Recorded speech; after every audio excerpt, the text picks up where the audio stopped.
মিনহুম মান ইয়ামশি আলা বাতনি। আশরাফুল মাখলুকাত কিরকম আমরা? আল্লাহ বলেন মিনহুম মান ইয়ামশি আলা বাতনি।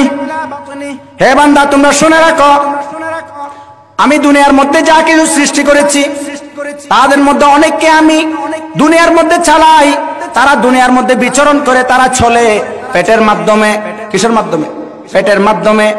যেমন সাপ, বিচ্ছু, সেলা ইত্যাদি। আপনারা বলতে পারেন হুজুর সেলা তো এটা অনেক পা আছে। আরবির মধ্যে সেলাকে বলা হয় আরবাউনা ওয়া আরবা, আরবাউনা ওয়া আরবা, ৪৬ পা বিশিষ্ট জানোয়ার সেলা। বিচ্ছু যেটাকে বলা হয় আর কি, এটাও চলে কিসের মাধ্যমে? পেটের মাধ্যমে, পেটের উপর বার করে। সাপ কিসের মাধ্যমে চলে? পেটের উপর বার করে। আল্লাহ বলতেছেন ফামিনহুম মান ইয়ামশি আলা বাতনি। অনেক প্রাণী আমি এরকম বানিয়েছি যারা চলবে পেটের উপর বার করে। আবার অনেক প্রাণী আমি এরকম বানিয়েছি ওয়ামিনহুম মান ইয়ামশি আলা রিজলাই, দুই পা বিশিষ্ট, দুই পার উপর চলবে। মুরগি কয় পা? মুরগির দুই পা। আবার আল্লাহ বলেন ওয়ামিনহুম মান ইয়ামশি আলা আরবা, আমি চার পার উপর চলনেওয়ালা জানোয়ারও বানিয়েছি। কিন্তু তাদেরকে আমি আশরাফুল মাখলুকাত বানাই নাই, তোমাদেরকে আশরাফুল মাখলুকাত বানাইছি। তাদেরকে যত পা দিই না কেন, অনেকে আছে পেটের উপর চলনেওয়ালা, কিন্তু তারা সব সময় তাদের মাথা থাকে কোথায়? তাদের মাথা থাকে নিচে। যাদেরকে দুই পা বিশিষ্ট বানাইছি তাদের মাথাও থাকে নিচে। মুরগির মাথা সব সময় কোথায়? নিচে। মুরগি যখন খাইবে, খাওয়ার সময় তাদের মাথা কোথায় থাকে? উপরে নাকি নিচে? তখনও নিচে। আপনি যদি তাদেরকে ধরে মাথা উপর করে খাওয়াই দিতে চান, তখনও সে ভালো করে খাইতে পারবে না। গাভী চার পা বিশিষ্ট, আমাদের চেয়ে আরো দুই পা বেশি। এরপরেও সে যখন খাইবে মাথা নিচু করেই খাইবে।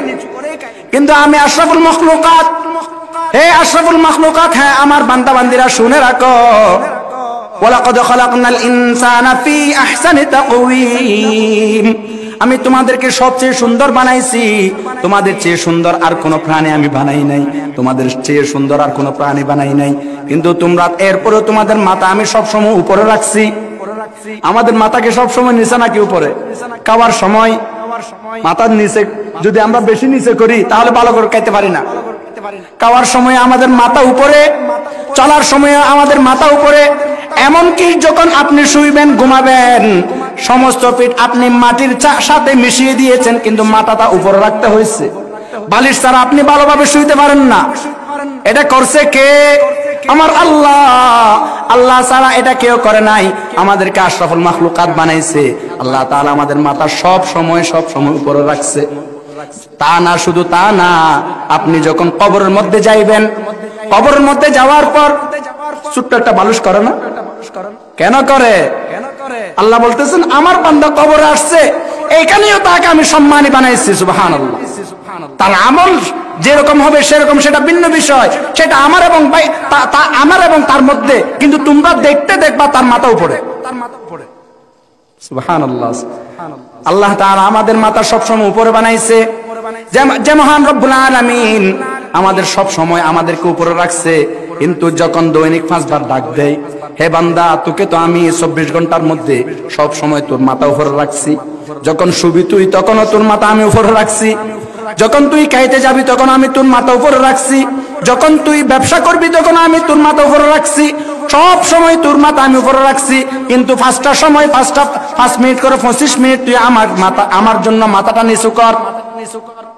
5 মিনিট করে 25টা মিনিট আমার জন্য মাথাটা নিচু কর। আমরা কত নিমুখ হারাম, এত কিছু বুক করার পরেও যে মহান রব্বুল আলামিনের সব কিছু বুক করতেছি, এরপরেও যখন ডাক দেয় তখন আমরা মসজিদে আসতে পারি না। আমরা মসজিদে আসতে পারি না, মসজিদে আসি না।